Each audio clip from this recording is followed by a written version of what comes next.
Chẳng chùm được số lục cấu đây chỉ topic đại dương install từ lờ Samba chẳng đây chia comment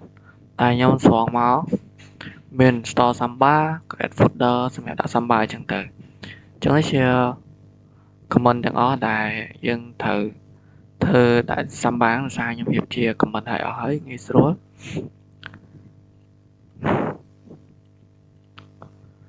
ចឹងជាដំបូងខ្ញុំចូលមក server ទី1ដែល server ទី1ខ្ញុំឈ្មោះមុតត្រាខ្ញុំមាន2 server នេះ server ទី2ជា server client ចឹងជាដំបូងយើងត្រូវទៅ install Samba សិនយើង update វា install យើង update យកអា latest វាមកយើង install Samba មក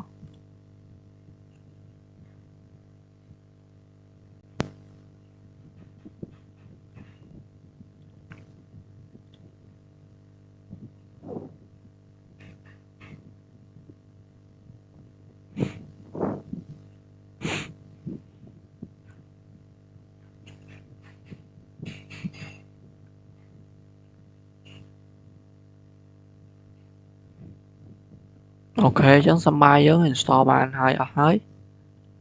យើងមកបង្កើត folder តែដាក់ folder share ហ្នឹង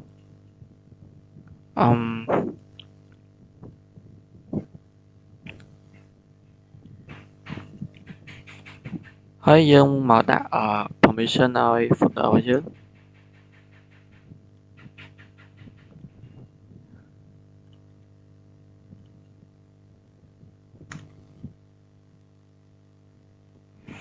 អូខេបន្តមកទៀតយើង set password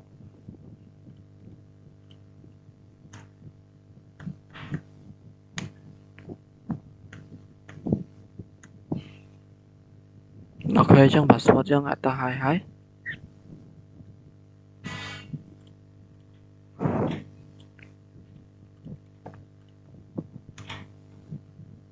នេះយើង enable ហើយអូយមានសលេងរំខានទីគ្រួសារគេកាត់អីចិត្តហ្នឹង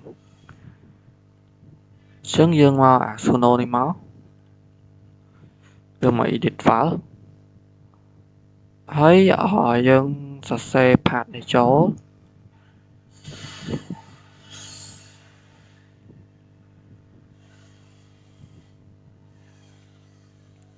អូខេយើងសរសេរ path នេះចូល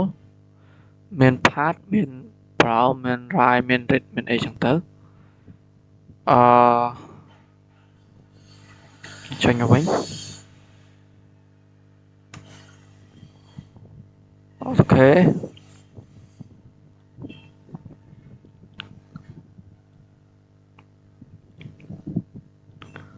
ឥឡូវយើង restart មួយសិន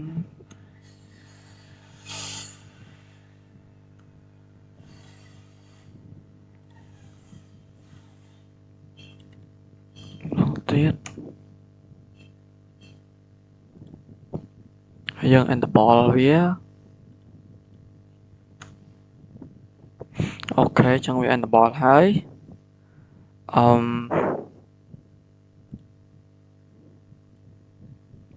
ចឹងយើង allow firewall អូខេយើងដាក់ហើយយើង create មួយយើង create echo from Samba host ទៅក្នុង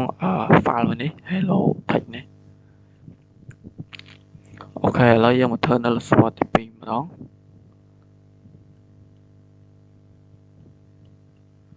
ចឹងនៅ server ទី2យើងបាញ់ដូចជាអត់ត install Samba ចូលទេយើង update វាសិន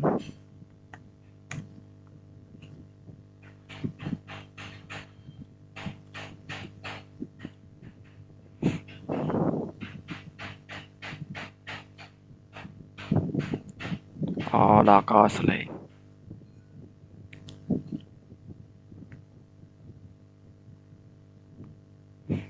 មើលវា install success អូខេយើង add Samba ចូល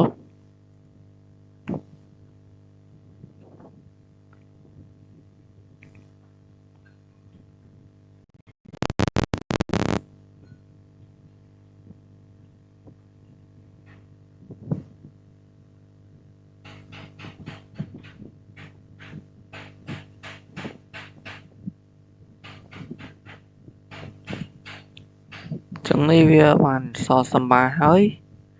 យើងមកអាឡូវា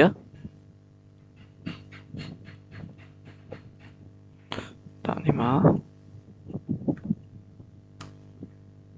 អូខេអញ្ចឹងយើងដាក់ចូលហើយបន្តមកទៀតអានេះដោយសារយើងអត់មានធ្វើ key ធ្វើអីទេអញ្ចឹងយើងត្រូវរៀនប្រើ password ច្រើនយើង create location ឲ្យដូចជាមួយនឹងmain server យើងមកអញ្ចឹងនេះយើងដូចគ្នាហើយបន្តមកទៀតយើង mount folder យើង mount មក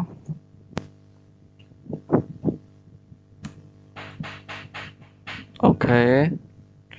បន្ទាប់ពីយើង mount ហើយយើង Alt F មើលវាមើល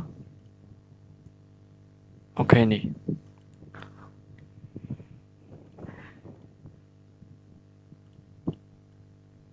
យើងសាកឆែកមក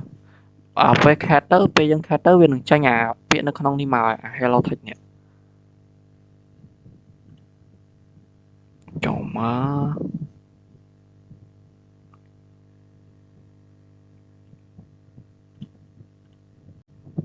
អូខេចឹងយើងតវិញមកដោយសារមិញវា fix ជាប់ fix តិចតួចយើងមកតែសាកថ្មីទៀតយើងឲ្យ permission វាសាកថ្មី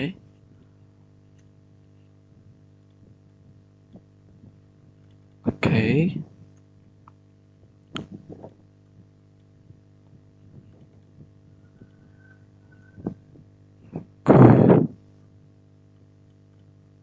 press enter យើង start វា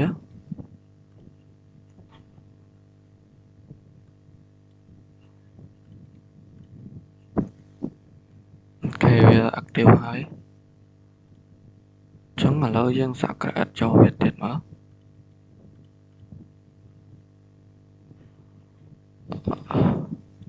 យើង Alt F មើលអូនេះ hello text អញ្ចឹងវាមានហើយយើងចូលមកកាន់អានេះ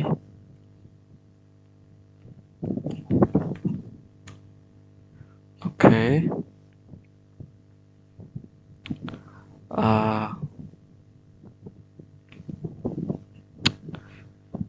ចឹងយើង unmount វាសិន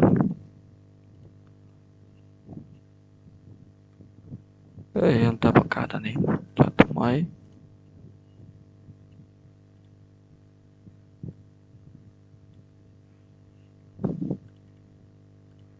ូខេ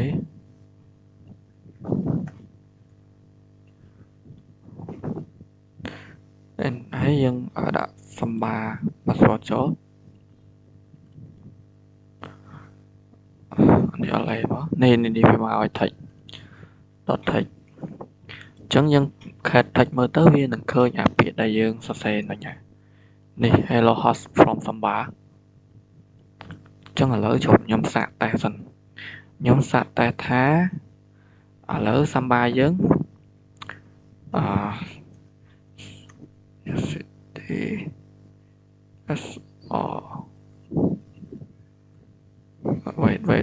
wait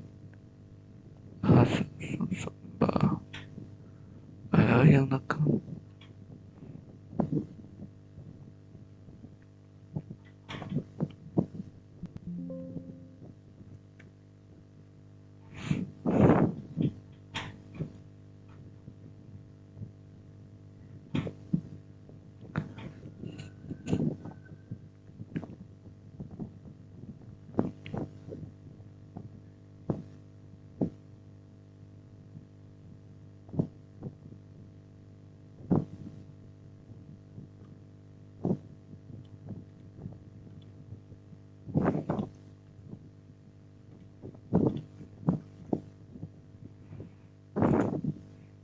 អូខេអញ្ចឹងឥឡូវខ្ញុំសាកតេស្តបង្កើត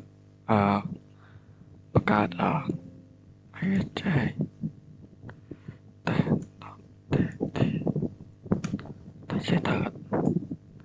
អូខេអញ្ចឹងវាមានមក2ឥឡូវយើងសាក ថ្មីមើលអាយ៉ា